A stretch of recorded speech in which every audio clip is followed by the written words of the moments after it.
She set an example of selfless duty, which, with God's help and your counsels, I am resolved faithfully to follow. In a stunning twist no one saw coming, King Charles and Prince William have finally broken their 30-year silence. Their explosive revelation about Archie and Lilibet's true origins has sent shockwaves through the palace and the world. Secrets once buried deep within royal walls are now erupting into the light, leaving millions desperate for answers. What the kings revealed tonight changes everything you thought you knew about the royal bloodline. With the odd charitable function where I can in between that. I put myself at risk for that, but I will continue on with a life of public service, so I will always support the charities and the people that mean so much to me. I can't see a world in which I would be bringing my wife and children back to the UK at this point. The palace gates swung open on what should have been a night of reconciliation.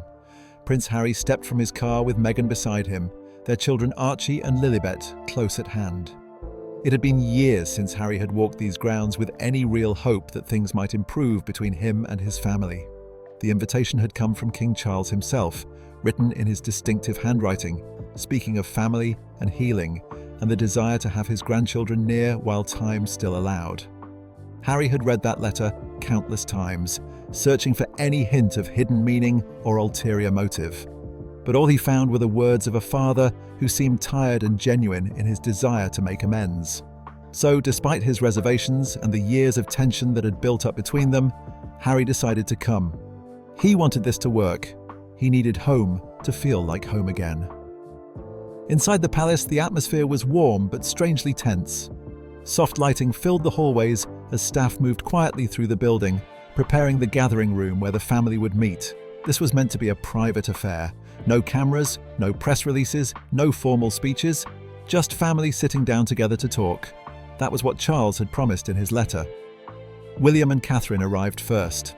William's face was carefully controlled, revealing nothing of what he might be thinking or feeling.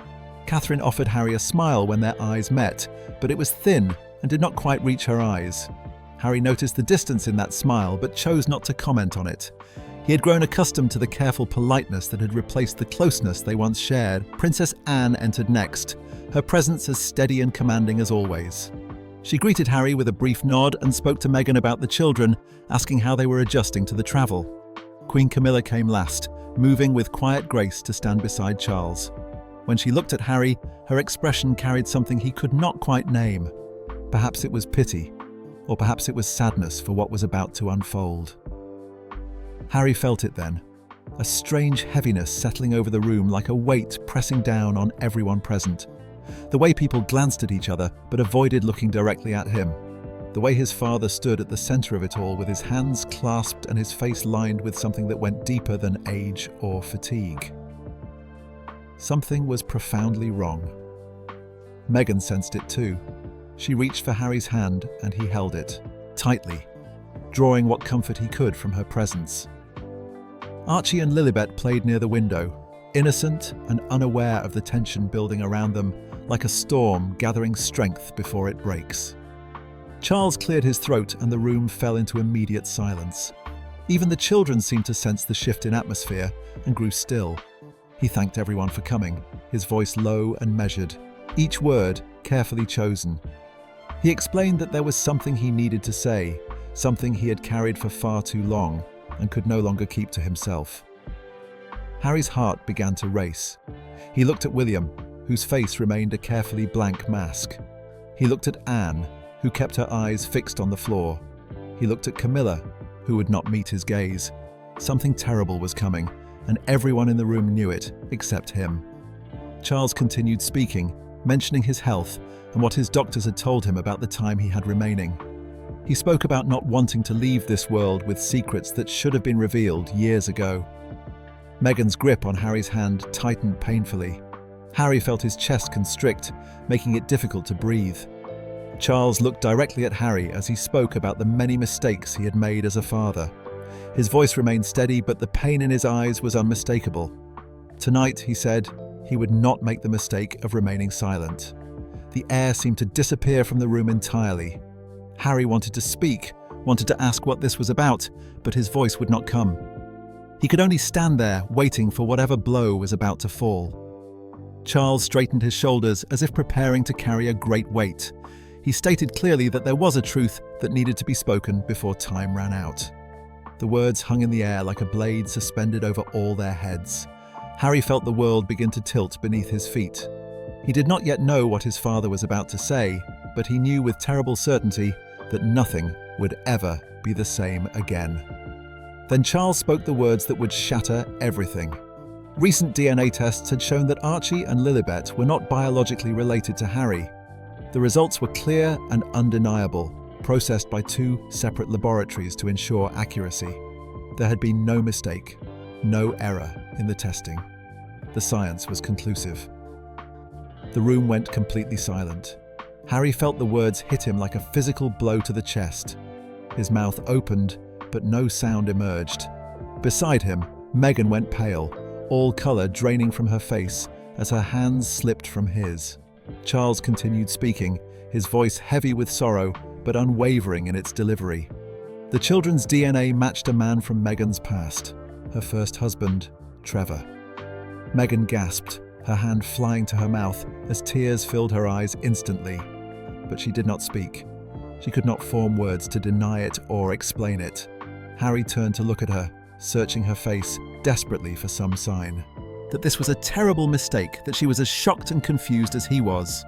But all he saw in her expression was guilt, raw and undeniable. Charles was not finished. There was more to reveal, and he delivered it with the same relentless steadiness. Meghan had never fully ended the relationship with her first husband, even during the early stages of dating Harry. The emotional connection had continued throughout their courtship and into their marriage.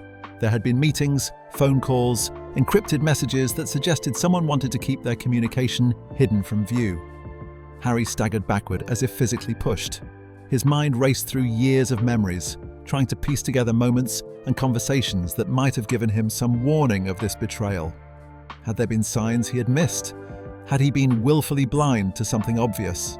The questions came too fast for him to process any of them clearly. William stood across the room, his face carved from stone, emotionless and distant. Harry looked at his brother and suddenly understood. William had known. The realization hit him almost as hard as the initial revelation. His brother had known about this for months and had said nothing, had let him continue living in ignorance while carrying this terrible secret. Harry's voice cracked as he confronted William, demanding to know if this was true. William responded quietly that he had wanted to tell him that it had torn him apart to keep silent, but their father had asked him to wait. Harry laughed, a bitter sound completely devoid of humour. Wait for what? He asked. For this moment? For public humiliation in front of the entire family? Charles raised his hand, calling for silence. He explained that he had chosen to make this announcement in this way so that the historical record would be accurate. The crown needed to know the truth. The line of succession needed to be protected from falsehood. This was not just about personal relationships or family drama. This touched the very foundation of the monarchy itself. Years before Prince Harry ever entered her life, Meghan stood in a small film production office in Los Angeles, reviewing contracts for a minor role she had just secured. The room buzzed with activity as crew members and assistants rushed to finalize paperwork before shooting began. That was when she first noticed him across the crowded office. His name was Trevor, and he worked as a producer on low-budget films, trying to make his mark in an industry that chewed up dreams and spit them out daily. Their first conversation happened during a lunch break, and it flowed with an ease that surprised them both. He made her laugh in a way that felt natural and unforced. She made him feel like his ambitions were not foolish fantasies but genuine possibilities. Within weeks, they had become inseparable, drawn together by youth and ambition, and the intoxicating feeling of finding someone who truly understood what it meant to struggle in Hollywood. Trevor supported her through the endless cycle of auditions and rejections. He drove her to castings when her car broke down, waited outside studios while she read for parts she would not get, and believed in her talent during moments when she barely believed in herself. Meghan fell for him completely. He was her cheerleader, her partner, her safe place in a city that felt uncertain and often cruel to people without connections or money. They married young, perhaps too young, in a beautiful ceremony in Jamaica surrounded by close friends and family who celebrated their union with genuine joy. The early days of their marriage were filled with laughter and long conversations late into the night about the future they would build together. They dreamed as one unit. He wanted to produce films that mattered, stories that would change how people saw the world. She wanted to act in roles that had substance and meaning. They pushed each other forward, genuinely believing that together they could conquer anything Hollywood threw at them. But the entertainment industry was not kind to dreamers without established connections or family money to fall back on. Trevor worked impossibly long hours on projects that barely covered their rent. Meghan auditioned endlessly, facing rejection after rejection, hearing no far more often than yes. The bills accumulated. The pressure mounted steadily. They began to argue about money, about whose career should take priority, about who was sacrificing more for the relationship. Then Meghan landed a role on a television show that required her to relocate to Toronto for months at a time. Trevor stayed behind in Los Angeles, trying to keep his small production company afloat while she was away. The distance between them grew from geographical into something far more damaging. Phone calls became shorter and less frequent. Visits became rare. They were living completely separate lives in separate cities, connected only by a marriage certificate and fading memories of who they used to be when they first met. The arguments intensified during the brief times they were together. Meghan accused him of not understanding the demands of her career, of expecting her to sacrifice her opportunities for his comfort. Trevor accused her of choosing fame and recognition over their marriage, of forgetting the promises they had made to each other. Both of them were right in some ways. Both of them were wrong. The love was still there, buried beneath layers of resentment and exhaustion and disappointment, but neither of them knew how to reach it anymore. Their official separation came quietly, without dramatic scenes or public announcements. They were simply two people admitting that they had grown apart, that the distance had become too great to bridge. The divorce papers were signed, friends were informed, and life moved forward as it does. But something inside both of them refused to let go completely. The emotional attachment lingered like a ghost. Neither of them could shake, no matter how much time passed or how hard they tried to move on. They told themselves it was over. They told everyone else it was finished and done with, yet neither of them truly believed it deep down. After the divorce was finalized, Meghan threw herself into work with renewed intensity. She took on more scenes, more interviews, more public appearances. She kept herself constantly busy because being still meant thinking about what she had lost, and that hurt too much to face directly. But late at night, when the noise and distraction of the day faded away, she found herself reaching for her phone. Trevor did the same. They started with simple text messages, just checking in to ask how the other was doing. Then the messages became longer and more personal. Then came the phone calls that stretched late into the night. Then the occasional meeting for coffee when Meghan was back in Los Angeles for work. They genuinely tried to stay away from each other. Trevor dated other women, attempting to convince himself that he could find someone new who would make him forget. Meghan went on dates with actors and businessmen who looked impressive on paper, but felt hollow and empty in reality. Yet every breakup, every disappointment, every lonely night led them back to each other as if drawn by invisible strings they could not cut. Friends noticed the pattern and asked Meghan why she kept returning to someone she had divorced. She had no good answer to give them. She would say they were just friends now, that they were supporting each other through difficult times, as people who had once been close often do. But the truth was far more complicated than that simple explanation. The bond between them had not broken when they signed the divorce papers. It had only changed shape into something harder to define or explain. There were moments when their relationship became romantic again. A dinner that lasted too long and felt too intimate. A conversation that turned personal in ways that crossed boundaries. A night when old feelings resurfaced and neither of them had the strength or desire to resist what felt inevitable. They would wake up the next morning filled with regret and confusion, promising themselves it would not happen again. But it always did, in one form or another. Trevor understood her in ways no one else could. He had known her before the fame started to build, before the cameras and the careful image management, before she learned to present a perfect version of herself to the world at all times. With him, she could be messy and uncertain, and real without fear of judgment. That kind of comfort and acceptance was rare, and she could not bring herself to give it up completely, no matter how much logic told her she should. Meghan knew the pattern was unhealthy. She recognized that they were holding each other back from truly moving forward with their lives. She tried multiple times to make a clean break, blocking his number on her phone, refusing to see him when he reached out, focusing entirely on building her new life and career. But the pull was too strong. Within weeks, she would unblock him. Within a month, they would be talking again as if nothing had changed. Trevor felt the same magnetic pull toward her. He told himself he needed closure, that staying in contact was helping them both heal and process the end of their marriage properly. But deep down, he knew he was lying to himself.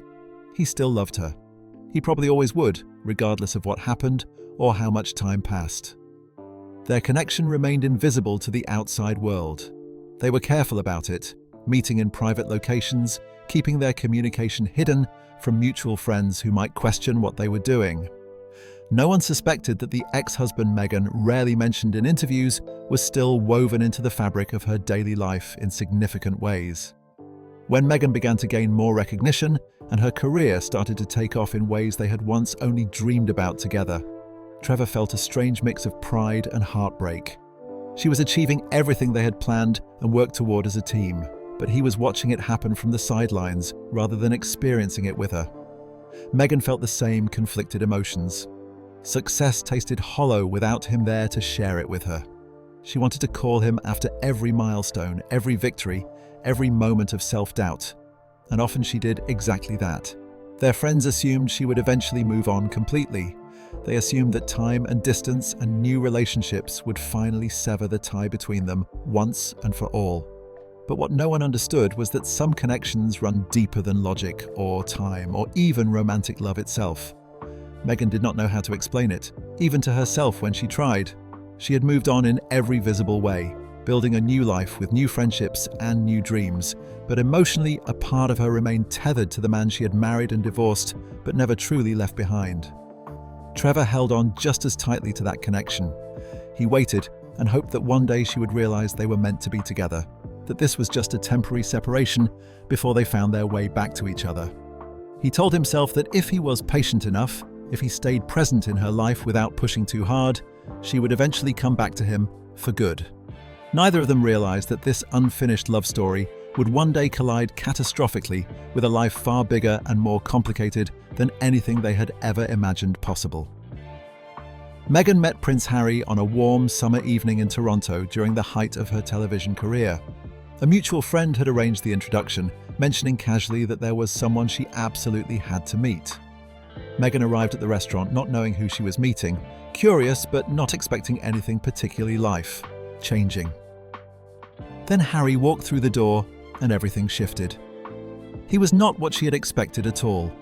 There was no formality, no distance, no coldness that she had imagined might come with royal status. Just a man with kind eyes and an easy laugh who seemed genuinely interested in knowing her as a person rather than as an actress or a public figure. They talked for hours that first night, the conversation flowing as naturally as breathing.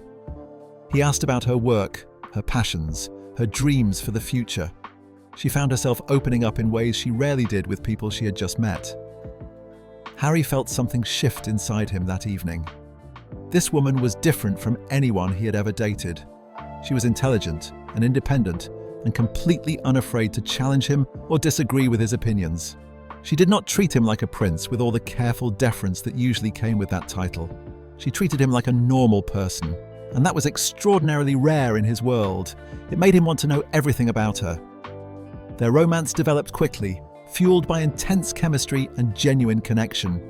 Harry flew to Toronto to see her whenever his royal duties allowed. Meghan rearranged her filming schedule to spend weekends with him in London. They texted constantly throughout the day and called late into the night, sharing secrets and fears and hopes for what their future might look like together. Within months, Harry knew with certainty that he wanted to marry her. Meghan tried to fully close the door on her past when things with Harry became serious.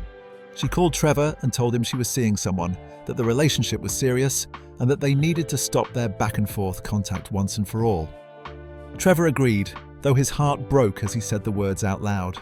For a few weeks, they maintained complete silence, and Meghan convinced herself she had finally made a clean break. But old habits are extraordinarily hard to break, especially when they involve emotional dependencies that have built up over years. When Meghan felt overwhelmed by the intensity of dating a member of the royal family, when the media scrutiny became suffocating, when she needed someone who understood her outside of the royal world and all its complications, she reached out to Trevor. Just a text message at first, then a quick phone call, nothing that felt particularly dangerous or like a real betrayal. Trevor responded every single time. He told himself he was simply being a good friend, that he was helping her through a difficult transition into an incredibly challenging new life. But part of him, the part he would not acknowledge even to himself, hoped that this new relationship would not last, that she would realize she belonged with him and come back where she belonged. Harry fell deeply and completely in love without reservation or doubt. He saw a future with Meghan that felt real and possible and full of hope. He proposed within a year of meeting her, offering her a ring that held diamonds from his late mother's personal collection. Meghan said yes with tears streaming down her face, and she genuinely meant it. She truly wanted this life with him, wanted to build something lasting and meaningful together. But the royal family was watching more carefully than either Harry or Meghan realized. King Charles noticed inconsistencies in the timeline Meghan presented about her past relationships and her life before meeting Harry. Prince William observed unexplained trips she took without clear explanation, times when her schedule did not quite match what she had told Harry. Palace security staff reported phone calls Meghan took in private, always stepping away from others before answering, her body language tense and guarded in ways that raised quiet concerns. Catherine mentioned to William that something felt off about certain situations, though she could not pinpoint exactly what was bothering her. William agreed that there were odd moments and strange patterns, but he chose not to press the issue or investigate further. Harry was happier than he had been in years, genuinely joyful in ways the family had not seen since before their mother died. They did not want to ruin that happiness based on vague suspicions and uncomfortable feelings. Harry was too deeply in love to see any warning signs that might have been visible to others. When Meghan seemed distracted or emotionally distant, he assumed it was the enormous pressure of joining the royal family and adjusting to constant public scrutiny. When she needed space or time alone, he gave it without question, respecting what he thought were reasonable boundaries. When she kept certain parts of her life private and did not share every detail, he trusted her completely because trust came naturally to him, especially with someone he loved so deeply. Meghan convinced herself that her occasional contact with Trevor was essentially harmless. They were not doing anything physically inappropriate. They were simply two people who had once been married and still cared about each other as friends. She told herself she could manage both relationships, that she could keep them completely separate in her mind and her heart. No one needed to know about the calls or messages. It was not really lying if she was not technically doing anything wrong. But secrets have a way of growing larger in the dark. What starts as a small omission becomes a larger deception over time. What feels harmless and justifiable in the moment becomes devastating when brought into the light and examined by others. Meghan did not realize she was building a life on a foundation that could not hold the weight she was placing on it. She did not see that the threads connecting her past and present were pulling tighter, creating a complicated knot that would eventually strangle everything she was trying to build with Harry. The royal wedding was everything the world wanted it to be and more. Millions of people around the globe watched as Meghan walked down the aisle of St. George's Chapel at Windsor Castle, her elegant dress flowing behind her like a river of silk. Harry stood waiting at the altar, his eyes filled with love and absolute certainty about the choice he was making. They exchanged vows in front of royalty, celebrities, and ordinary people who had come to witness what seemed like a modern fairy tale unfolding before their eyes. The world celebrated their union. Headlines declared it a perfect love story. But behind the palace walls, worry continued to grow among senior members of the family. Charles had received private reports from security teams who monitored communications for safety and security reasons as standard protocol. There were patterns in those reports that troubled him deeply. Phone records showed regular contact with a number that traced back to Los Angeles. Text messages were encrypted, suggesting someone wanted to ensure their privacy beyond normal levels.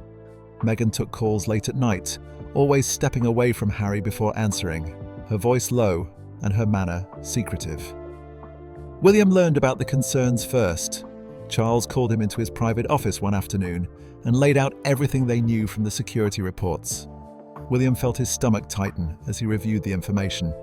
He asked if they were absolutely certain about what they were seeing. Charles said the evidence was clear but not conclusive. They could not prove anything inappropriate was actually happening. They could only observe the patterns and wonder what they meant. William suggested confronting Meghan directly and asking her to explain the communications. Charles refused that approach firmly. Harry was finally happy after years of pain and loss following their mother's death and the constant pressure of royal life. They would not destroy that happiness based on suspicion alone, not without concrete proof of actual wrongdoing. They would watch and wait and hope desperately that they were wrong about their concerns. The decision weighed heavily on both of them. Every family dinner, every public appearance, every moment they spent with Harry and Meghan felt like participating in a lie. But they stayed silent, choosing to protect Harry's happiness over confronting an uncomfortable truth they could not yet prove. Meghan struggled significantly during the early months of marriage to Harry. The royal protocols felt suffocating and restrictive in ways she had not fully anticipated. The media attention was relentless and often cruel, twisting her words and actions into negative stories. The family dynamics were complicated in ways she had not expected, with unspoken rules and expectations that no one had explained to her clearly. During those difficult months when she felt isolated and misunderstood, Trevor became her emotional lifeline again. She called him when Harry was away on royal duties for days at a time. She texted him when she needed someone to remind her of who she was before all of this royal pressure and public scrutiny. He listened patiently, offered comfort and understanding, and made her feel seen in ways the royal family never could or would. Trevor still loved her deeply and completely. He heard the strain in her voice during their conversations and hoped it meant she was realizing her mistake in marrying into the royal family. He offered to visit London to see her in person and provide support. Meghan said no at first, knowing instinctively how dangerous that would be if anyone found out. But the loneliness became unbearable, and eventually she agreed to meet him during a trip she publicly claimed was for charity work. They met in a quiet hotel well away from areas frequented by photographers and royal watchers. The conversation was intensely emotional. Trevor told her directly that she could still leave, that it was not too late to choose a different life, a simpler life with him. Meghan cried in his arms, torn completely between the commitment she had made to Harry and the connection with Trevor she apparently could not break, no matter how hard she tried. Then Meghan became pregnant with Archie, and everything became infinitely more complicated. The news of Meghan's pregnancy brought joy to the entire royal family. Harry was absolutely overjoyed, already imagining the life they would build together as parents and the kind of father he wanted to be. The palace announced the pregnancy publicly, and the world celebrated once again, sending well wishes and gifts from every corner of the globe. But privately, Meghan felt panic rising inside her like a tide she could not control. She had not been faithful in her heart, even if she had technically been faithful in body. She had allowed Trevor to remain present in her life when she should have cut him out completely and permanently. And now she was bringing a child into a marriage that was built on secrets and half-truths she could not take back. The weight of it felt crushing. Trevor reached out to congratulate her when the pregnancy was announced. The conversation started innocently enough, but quickly became deeper and more intimate than it should have been. Meghan confided her fears about motherhood, about whether she was strong enough for this life, about whether she was making terrible mistakes. Trevor offered emotional support that felt far too intimate for someone who was supposed to be firmly in her past. The boundaries between them blurred even further during her pregnancy. Late-night phone calls became longer and more frequent. Text messages became more personal and emotionally charged. Meghan told herself repeatedly that she was not doing anything actually wrong, but she knew in her heart that she was betraying the man who loved her and trusted her completely. What she did not know was that the palace security teams were still watching and documenting everything. Every phone call, every encrypted message, every unexplained absence was being carefully recorded by people whose job was to protect the integrity of the crown and the royal family. Archie arrived on a bright May morning, and the world rejoiced at the birth of a new royal baby. Harry stood outside the hospital, beaming with pride, cradling his son in his arms with such tenderness that it moved people watching around the world. Meghan looked exhausted but happy in the photographs. Everything appeared exactly as it should be on the surface. But King Charles noticed something troubling the very first moment he held his new grandson. The shape of the eyes, the set of the mouth, the overall structure of the face seemed to belong to someone else entirely. He told himself firmly that he was imagining things, that newborns often looked quite different from their parents at first and changed dramatically as they grew. Yet the uneasy feeling lingered in the back of his mind. William visited the hospital and felt the same quiet sense that something was not right. He studied Archie's features carefully, searching for any traces of Harry or even their late mother Diana in the baby's face. He found none. The baby was beautiful and perfect, but he did not look like family in any way William could identify. He kept these thoughts completely to himself, not wanting to poison what should have been a moment of pure joy for his brother.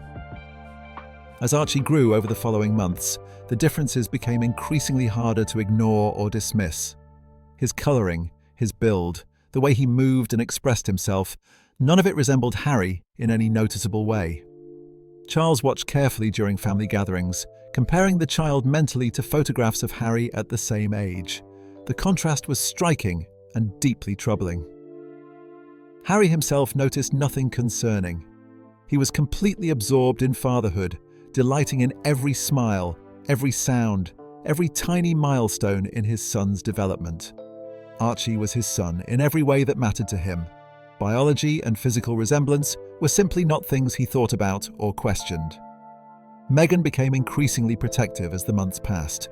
She declined to participate in certain family traditions that would have required detailed medical documentation. She avoided christening ceremonies that followed traditional royal protocol. She kept the children away from extended family gatherings whenever she could find reasonable excuses. When questioned about these choices, she cited privacy concerns and the need to protect her children from excessive media attention and public scrutiny. The excuses seemed reasonable enough on the surface, and Harry supported her decisions without question. But Charles and William saw a disturbing pattern emerging. Meghan was systematically controlling access to the children, limiting their exposure to the family, and preventing situations where questions might arise naturally from extended contact and observation. When Lilibet was born, 2 years later, the concerns within the family intensified dramatically. The baby girl was beautiful with delicate features and bright, expressive eyes, but once again she bore absolutely no physical resemblance to Harry or anyone else in the royal family that could be identified. The contrast was even more obvious and undeniable this time. Charles held his granddaughter and felt his heart breaking. He desperately wanted to be wrong about his suspicions. He wanted to believe that genetics was simply unpredictable in ways he did not understand, that sometimes children just did not look like their parents for reasons science could explain. But he had witnessed enough royal births over his lifetime to know what family resemblance typically looked like. This was not it. William spoke privately with Catherine about his growing fears and suspicions. She admitted that she had noticed the same troubling things, but had been extremely reluctant to voice them out loud. They agreed together that something was deeply wrong with the situation, but felt genuinely powerless to act on their concerns. How could they possibly accuse Meghan of something so serious and destructive without concrete proof? How could they shatter Harry's entire world based solely on physical appearance and uncomfortable feelings? The royal family began quietly gathering information through appropriate channels. Medical reports from Archie's birth were reviewed carefully by trusted advisors. Timelines of events were examined in detail. Discreet questions were asked about Meghan's whereabouts and activities during key periods. Palace staff members were interviewed confidentially about visitors and phone calls they might have observed. Security records were pulled and analysed, revealing the continued regular communication with Trevor that had never actually stopped, even after both children were born. Charles assembled everything into a private file. The timing of the pregnancies, trips Meghan had taken alone, periods when she and Harry had been apart for work obligations. The evidence was entirely circumstantial, but it was mounting steadily into a picture that could not be ignored. He showed everything to William during a private meeting in his personal office. William read through the documents in complete silence, his face growing darker and more troubled with each page he turned. When he finally finished reading, he looked at his father with exhausted eyes and asked the question that hung between them. What should they do with this information? Charles had no easy answer to offer.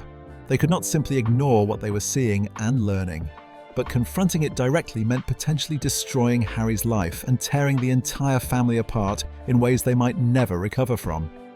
The decision they faced was impossible, with no good options available. Princess Anne was brought into the conversation next for her practical judgment. She reviewed all the evidence with her characteristic directness and stated clearly that they needed absolute certainty before making any accusations. Speculation and suspicion would help no one. The decision was made quietly and solemnly. They would seek definitive truth through DNA testing, whatever the personal cost might be.